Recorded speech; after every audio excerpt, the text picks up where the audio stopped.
खबर सगड़ी आजमगढ़ से। सगड़ी तहसील क्षेत्र के अजमतगढ़ खंड विकास के बनकटिया गांव में उत्तर प्रदेश सरकार के कृषि मंत्री ने चौपाल लगाई। इस दौरान गिनाई मोदी योगी की उपलब्धियां। वहीं ग्रामीणों से पूछा सवाल, 60 सालों में कभी गांव में लगी चौपाल। दुनिया में कोई ऐसी सरकार नहीं जो 80 करोड़ लोगों को उपलब्ध करा रही हो। राशन एक तरफ गांव-गांव घर-घर पहुंच रही सरकार की योजना से लोग लाभान्वित हो रहे हैं, तो दूसरी तरफ चांद पर भारतीय यान पहुंच रहा है। इस दौरान सरस्वती के चित्र पर दीप प्रज्वलन व माल्यार्पण कर चौपाल का शुभारंभ किया गया।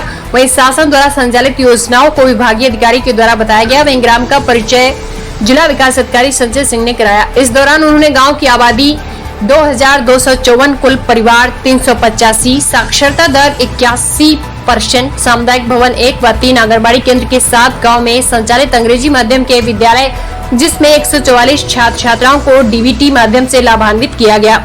वहीं 10 स्वयं सहायता समूह संचालित हो रहे हैं। खंड विकास के द्वारा गांव में चकमार्ग से लेकर सीसी मार्ग व शौचालय बताया। गांव में कुल 106 अंत्योदय कार्ड धारकों, 306 पात्र गृहस्थी कार्ड धारक हैं। जिसके बाद अजमतगढ़ प्रमुख प्रतिनिधि मनीष मिश्रा, भाजपा नेता संतोष सिंह व हरैया खंड विकास प्रतिनिधि संतोष सिंह ने माल्यार्पण कर स्वागत किया।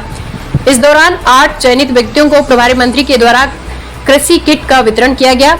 वहीं सरस्वती व कुसुम लता देवी ने पेंशन नहीं मिलने की शिकायत की, तो रंभाला ने राशन कार्ड नहीं बनने की शिकायत की। गीता ने आवास सूची में नाम होने के बाद भी आवास नहीं मिलने की शिकायत की, जिस पर मौजूद विभागीय अधिकारियों के द्वारा उनसे प्रार्थना पत्र लिए गए। इस दौरान पुलिस अधीक्षक अनुराग आर्य पुलिस विभाग के द्वारा संचालित योजनाओं की जानकारी दी। वहीं मुख्य चिकित्सा अधिकारी इंद्र नारायण तिवारी संचारी रोग नियंत्रण टीकाकरण मिशन इंद्रधनुष सहित स्वास्थ्य विभाग की योजनाओं की जानकारी दी। जिलाधिकारी विशाल भारद्वाज ने शासन द्वारा संचालित सामुदायिक भवन से आज जाति निवास के अन्य सरकारी सुविधाओं की जानकारी दी। वहीं प्रत्येक बच्चे को स्कूल भेजने की भी उन्होंने अपील की। चौपाल में जिला प्रभारी कृषि मंत्री सूर्य प्रताप शाही ने सावन माह की शिवरात्रि की बधाई के साथ शुभारंभ किया। इस दौरान उन्होंने ग्रामीणों को वृक्षारोपण के लिए प्रेरित किया और विद्यालय में वृक्षारोपण किया। वहीं कांख बाजार में हाई मास्क लाइट का शुभारंभ किया। कार्यक्रम का संचालन विजय सिंह पटेल ने किया। इस दौरान मुख्य रूप से ग्राम प्रधान विश्वनाथ मौर्य, उप जिलाधिकारी सगड़ी अतुल गुप्ता, न्यायिक उप जिलाधिकारी राजेश कुमार बैठा, जिला कृषि अधिकारी डॉक्टर गगनदीप सिंह, मुकेश कुमार, कृषि उप निदेशक, मुख्य विकास अधिकारी श्रीकांत, खंड विकास अधिकारी संतोष यादव सहित दर्जनों की संख्या में भाजपा के नेता व जनपद स्तरीय अधिकारी मौजूद रहे। ग्राम में चौपाल लगाई। हमारी सरकार की मंशा है कि हम सीधे जनता के बीच में जाए, उनकी समस्याओं को सुने। देखिए, हमारी सरकार हमेशा जनता के बीच में जाती है और जनता के समस्याओं के समाधान के लिए हर संभव कदम उठाती है। आज यहाँ पर चौपाल लगा, जनता की सरकार जनता के द्वार, और आपने देखा कि हमारे सभी योजनाओं का लाभ यहाँ पर बहुत अच्छे तरीके से यहाँ के लोगों को मिल रहा है। और सिर्फ यही की हकीकत नहीं है, सभी ग्रामों के भीतर हमारी योजनाएं कारगर तरीके से पहुँच रही हैं और ज़मीन के स्तर पर लोगों का जीवन स्तर बेहतर हो रहा है।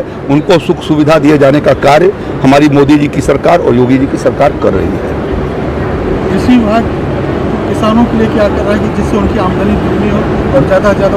देखिए, पिछले वर्षों में किसानों को कर्जे से मुक्त करने का काम उत्तर प्रदेश में योगी आदित्यनाथ जी की सरकार ने किया और बड़े पैमाने पर लगभग 30,000 करोड़ रुपए कर्जे का माफी का हिंदुस्तान के भीतर वह सबसे बड़ी योजना थी जिसको योगी जी की सरकार ने लॉन्च किया।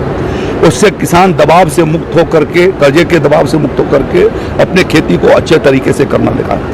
हमने उनको समय से उनको अच्छे बीज सुलभ कराए, समय से किसानों को पानी सुलभ कराया। आज उनको निःशुल्क बिजली, उनके निजी नलकूपों को हमने बिजली फ्री कर दिया है।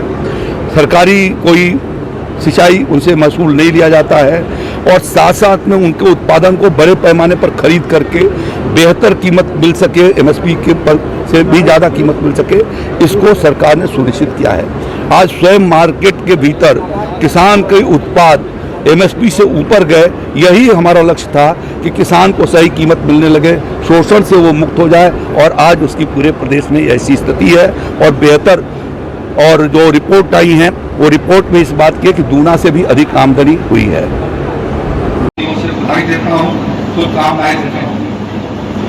मैंने परसों शाम जिलाधिकारी महोदय को कहा कि मैं चाहता हूं कि आजमगढ़ जनपद के निकट मंशा है कि आप लोगों के बीच में जाके आप लोगों की समस्याओं से अवगत हुआ जाए। आपकी अगर कोई ऐसी समस्या है जिसको आप हमारे पास आके नहीं बता सकते हैं